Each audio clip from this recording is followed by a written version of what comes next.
Hey, how are y'all doing? I'm Roger Wallace. This is Onward Radio. Thank y'all for joining me again. Today's topic is the RBG effect. RBG seat or permanent minority status? Your choice, Mitch.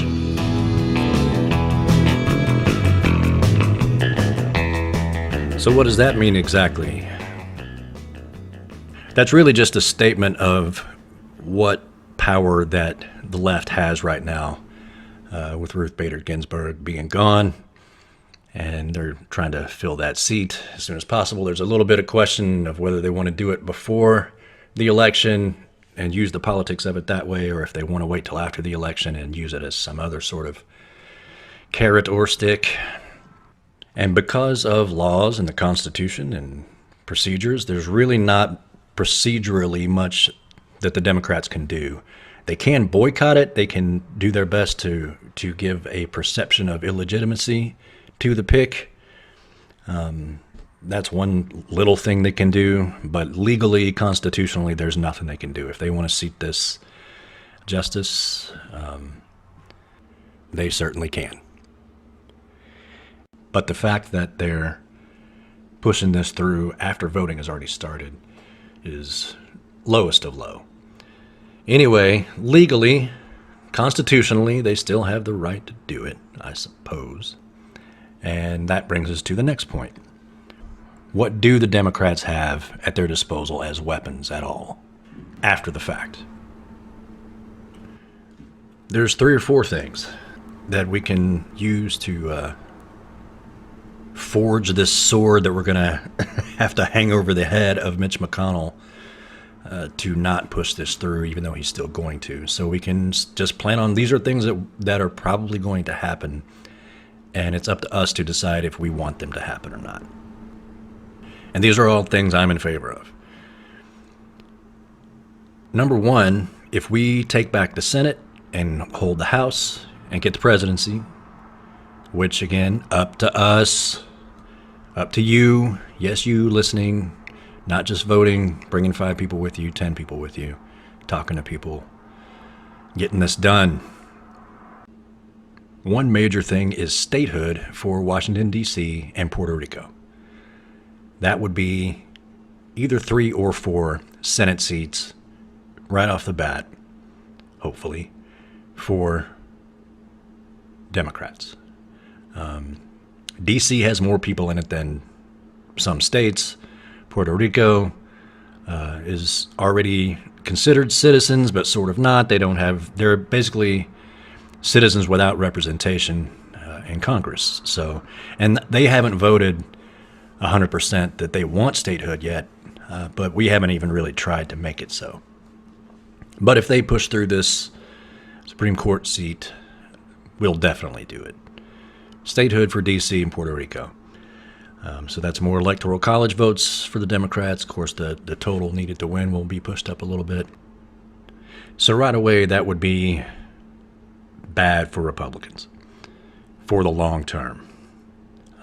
That's definitely 2 Senate seats from D.C. and either 1 or 2 that will go for Democrats from Puerto Rico, because they're not quite as strictly Democrat as D.C.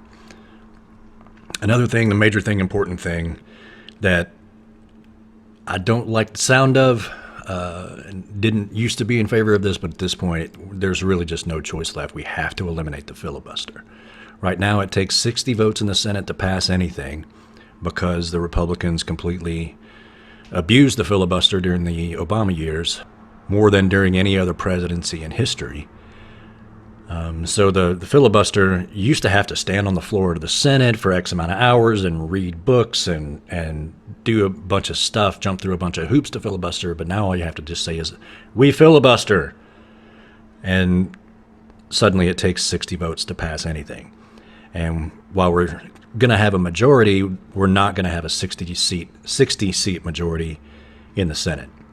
So if we don't eliminate the filibuster, we don't get to do anything as far as legislation. That means no Green New Deal. That means no raise in minimum wage. That means no a whole lot of things that we want to do legislatively.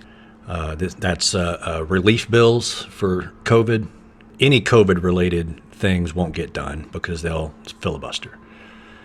So if we have the majority, we can vote to eliminate the filibuster. The Senate can vote to eliminate the filibuster. So that means pretty much anything we want to do can get done. Next thing is make a concerted effort, make no bones about it, about criminal indictments for Bill Barr, for Don Jr., for Don Sr., for the whole friggin' mob of these people. Biden is not inclined to do that, probably just because that tradition of we don't go after ex-political rivals, and that's one of the things in America we're not supposed to do in a civilized government. That's third world shit. But this, there has to be repercussions for what they've done the last 10 years, especially the last 4. There has to be. And that sounds like hardball politics, and yep, it is. And it is not a pretty game, and it's not a game. But there's that aspect to it, and there has to be repercussions for the way that they have behaved and the damage that they have done to all of us. The last thing, and this is the thing that's the big one, and it's expand the court.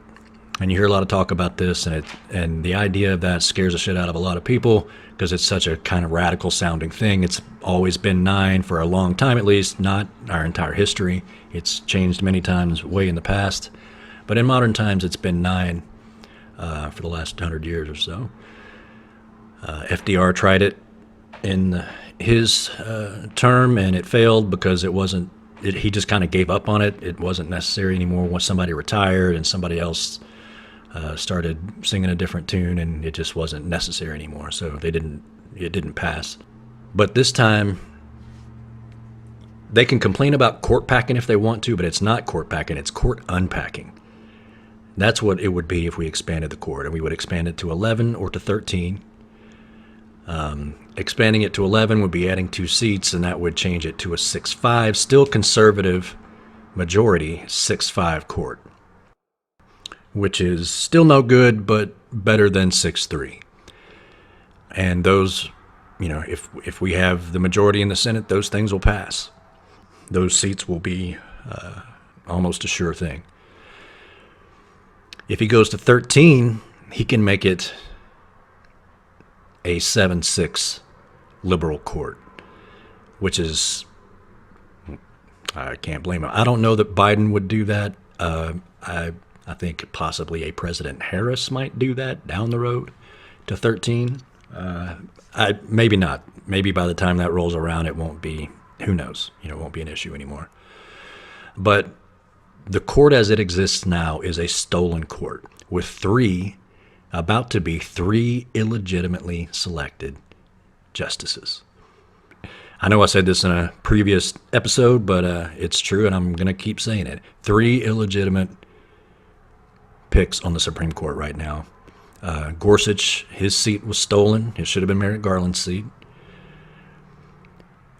The seat vacated by Kennedy that Kavanaugh has now should not be filled by him because he disqualified himself by perjuring himself in the hearings and in hearings before that.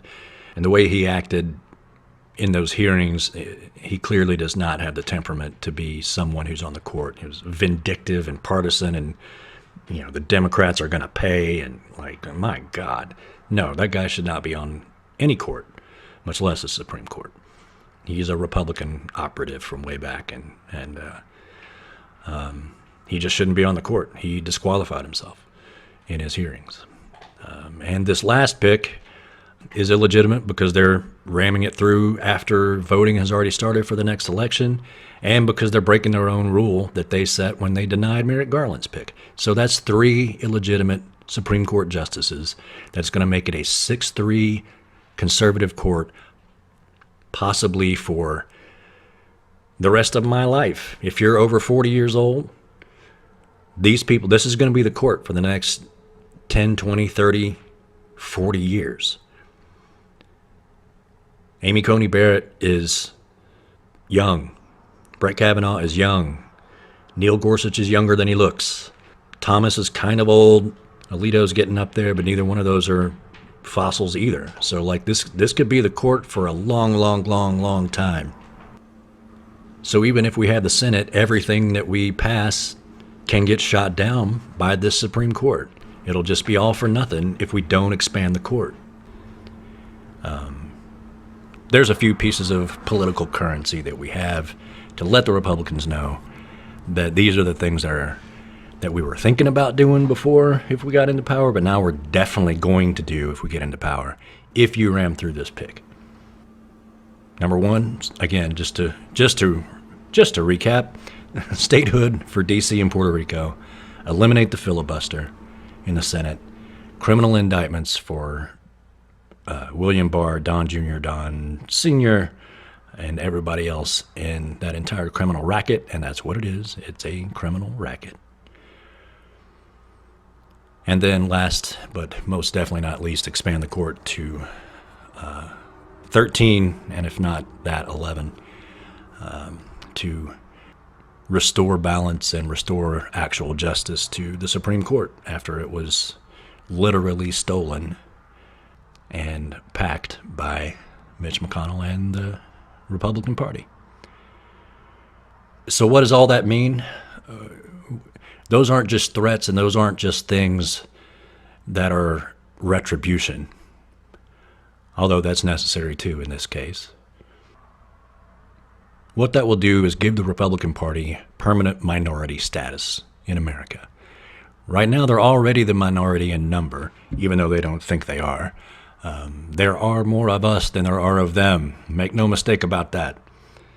They do not have the majority in this country in numbers, which means they have disproportionate power, and that is what needs to be fixed. There's a huge injustice done, and we need to correct that